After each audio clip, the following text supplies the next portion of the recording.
Random House Audio presents Unleash the Power of the Female Brain, Supercharging It for Better Health, Energy, Mood, Focus, and Sex, by Daniel G. Amen, M.D.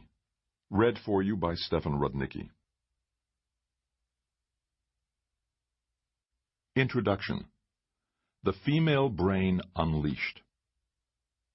I have an idea that the phrase "the weaker sex" was coined by some woman to disarm the man she was preparing to overwhelm.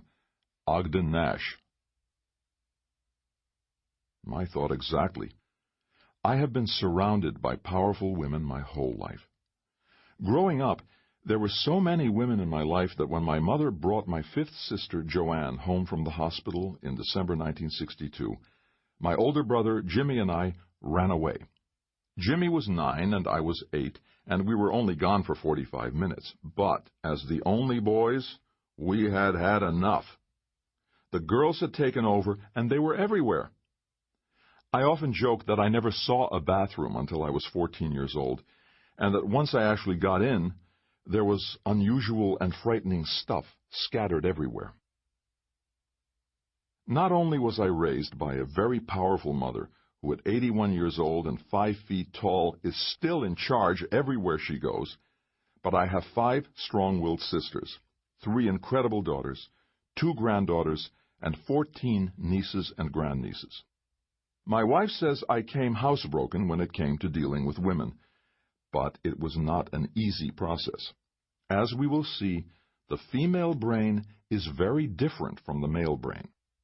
As I came to understand the complexity and power of the female brain, I marveled at what a difference this information could make to the experience of millions of women and to the men and children in their lives. When a woman understands the uniqueness of the female brain, how to care for it, how to make the most of its strengths, how to overcome its challenges, how to fall in love with it, and ultimately how to unleash its full power, there is no stopping her. In her personal development, at work, and in her relationships, she can bring the best of herself to her family, her community, and her planet. By contrast, a woman who is not caring optimally for her brain, who is not giving it the full range of nutrients, exercise, sleep, and emotional support that it needs, is squandering her most valuable resource. If you are not taking good care of your brain, you are at a significantly higher risk of brain fog, memory problems, low energy, distractibility, poor decisions, obesity, heart disease, cancer, and diabetes. You can't have the vitality you need to get through the day with all the calm, focus, energy, and joy of which you are capable. You are most certainly going to age faster and become ill both more often and more seriously.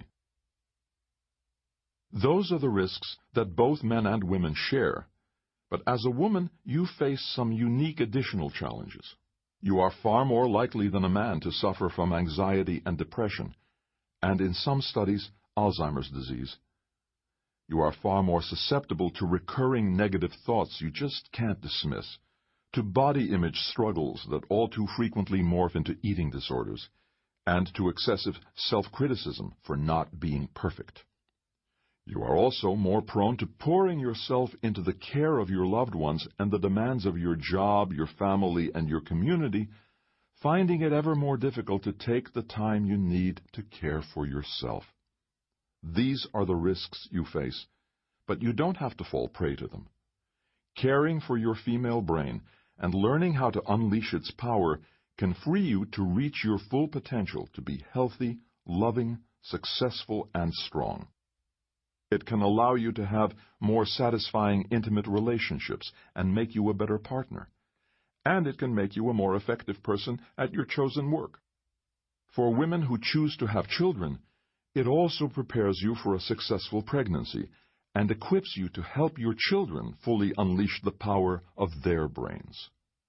Unleashing the power of your female brain is your key to finally having the life you've dreamed of and deserve. The female brain can change the world. With the epidemic escalation of obesity, diabetes, depression, and dementia, the health of Western society is going the wrong way at an ever more rapid pace. Now more than ever, we need thoughtful, intelligent, powerful, brain-smart women to guide and redirect our families, communities, churches, workplaces, nation, and world. And women are in a unique position to make a dramatic difference. One of the reasons I decided to write this book now is that I know what an enormous difference women can make. Growing up, my mother was the health leader in our home, and today my wife Tana plays the same role. I have seen this pattern repeat over and over in the families I treat as a physician. When the adult females take better care of themselves, it tends to positively affect those around them. As a neuroscientist, psychiatrist, and brain imaging specialist, I have known for decades that women typically take their physical and mental health more seriously than men do. That is one of the reasons I'm convinced that they also live longer on average than men. In 2010, U.S. women lived an average of 80 years, as opposed to only 73 years for U.S. men. In Russia, women live 12 years longer than men. So, men, if you're listening to this to better understand women, you might want to cut back on the vodka. Women also worry more about their health, which ironically is one of the major factors associated with longevity. The don't worry, be happy people, more often men drinking at bars or four-wheeling in the desert, are more likely to die earlier from accidents or preventable illnesses, such as alcoholism, diabetes, hypertension, and heart disease. Those who are appropriately concerned about their health ultimately take better care of themselves and live longer, healthier, and happier lives. Maybe we should change the phrase from don't worry, be happy to be concerned, live longer, be happy. Women also engage in fewer behaviors that damage the executive control center in the front part of their brains, where decisions are made, self-control is exerted, and forward thinking takes place. Girls are less likely to engage in brain-damaging behaviors, such as hitting soccer balls with their heads or playing tackle football. At least they used to be until the explosion of soccer among young girls. Women may also live longer than men because they exhibit greater empathy and ability to forgive, which helps them do a better job at weathering the inevitable storms of injustice that rain down on us all.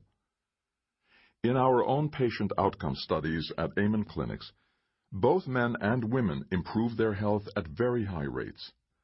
Yet our female patients tend to do better because they are more compliant and take our treatment recommendations more seriously.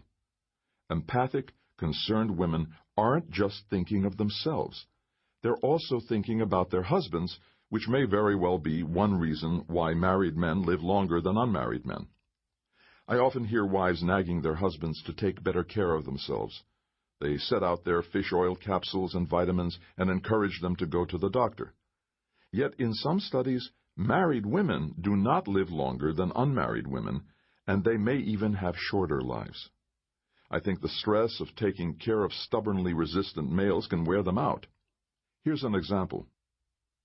Nabil and his wife Monica were both physicians who worked together. One day Nabil called his wife saying he vomited and had a bad headache and was not coming to work. Alarmed, Monica told Nabil to go to the hospital. Nabil said he would be okay and that he just needed a nap and hung up the phone. Knowing the symptoms could be serious, Monica called Nabil back and pleaded with him to seek immediate help. Nabil again told his wife he would be okay and not to worry about him. Knowing how much more significant the symptoms could be for people in their early 60s, Monica's worry skyrocketed. She raced home and took Nabil to the emergency room, where it was discovered that he had a brain aneurysm. Without immediate medical help, the neurosurgeon told the couple, Nabil would have been dead within an hour. Women often become the health monitors in their families because they tend to realize and admit problems faster than men. They typically reach out for help and community support years or even decades before their male counterparts. At Amen clinics, we see that when a couple is struggling in their relationship, the woman is most often the one who calls for help. 8 out of 10 times, when a child is having problems, The mother is the one who calls us. Sample complete. Ready to continue?